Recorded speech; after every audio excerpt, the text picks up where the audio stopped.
जिल्हा परिषद पंचायत समित्यांच्या निवडणुकांची घोषणा कधी? मतमोजणी पुढे गेल्यानं उपस्थित झालाय प्रश्न।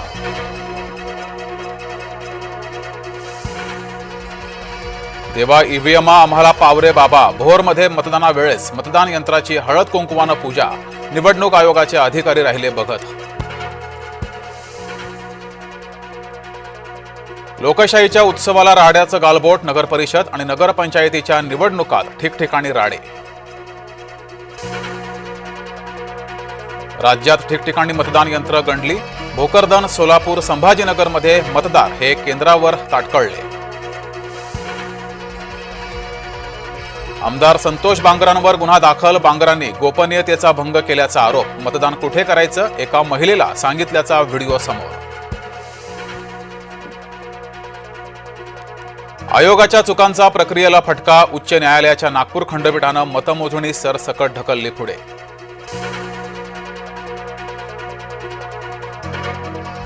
निवडणूक आयोगानं प्रक्रियेमध्ये सुधारणा करावी, हे यंत्रणांचं अपयश, मुख्यमंत्री देवेंद्र फडणवीसांचा राज्य निवडणूक आयोगावर निशाणा। आता नगरपरिषद नगरपंचायत निवडणुकीची मतमोजणी 21 डिसेंबरलाच, मतदानाच्या दुसऱ्या टप्प्यानंतर एकत्रित मतमोजणीचे न्यायालयाचे आदेश न्यायालयाचा विरोधक चिडले महायुतीवर, वडेट्टीवार विचारतायत हे सरकार कोणत्या दिशेनं काम करतंय। अवघ्या 24 जागांसाठी मतमोजणी पुढे ढकलणं योग्य नाही, न्यायालयाच्या निर्णयानंतर मुख्यमंत्री फडणवीस यांची प्रतिक्रिया। मालवणात भाजपा पदाधिकाऱ्याच्या गाडीत सापडली रोकड, संतापून निलेश राणेंनी पोलीस ठाण्यात जाऊन विचारला जाब। सिंधुदुर्गामध्ये पैशाच्या बॅगा शिंदेंनीच आणल्या, वैभव नाईक यांचा गंभीर आरोप।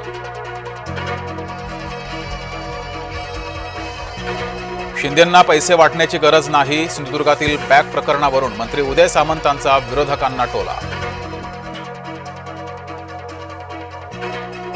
एकनाथ शिंदे समर्थकांची पावलं मातोश्रीकडे वळली, शेकडो शिवसैनिकांचा मातोश्रीवर ठाकरे गटात प्रवेश।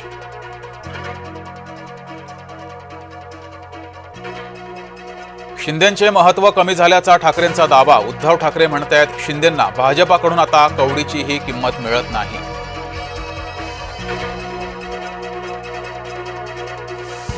आमदार निलेश राणेंचा आयोगावर सेटिंगबाजीचा आरोप करताना नितेश राणेंचा भाजप आणि निवडणूक आयोगावर हल्लाबोल।